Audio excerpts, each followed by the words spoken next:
I'm in Macau, the gambling capital of the world.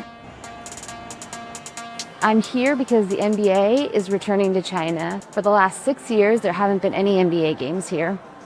Looking at these banners that are draped over buildings reminds me of being back here in 2019. The players were sitting in their hotel and they could see workers peeling their faces off the building because the Houston Rockets general manager, Daryl Morey, had sent a tweet in support of protesters in Hong Kong. Well, this made the Chinese government very upset. And when the NBA Commissioner Adam Silver said he's got a right to free speech. We are not apologizing for Daryl exercising his freedom of expression. It was chaos for the games. Sponsors pulled out, and a lot of the players were worried about if they would even be allowed to go home if things got worse.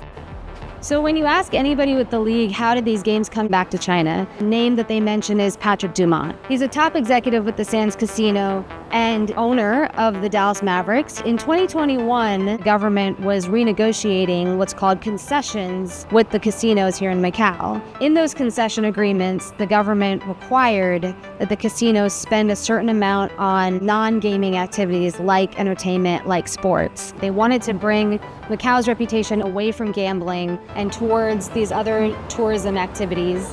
And Sands had this arena at the Venetian, so Dumont saw bringing the NBA here as an opportunity to satisfy that requirement. One of the other main players here was Joe Tsai, the owner of the Brooklyn Nets. Joe Tsai is the chairman of Alibaba Group, which is a Chinese tech giant. He has a lot of deep ties to the Chinese government. The Nets have spent a lot of time building relationships here. They've met with different Chinese officials over the last few years and said, this market is so important to us. We care about this market more than any other NBA team.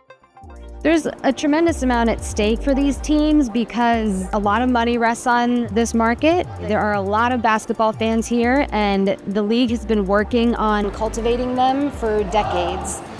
The league saw what happened when something went wrong and they lost this market even briefly. There's a feeling that this has to go right and that it's a big opportunity to get back something that they lost.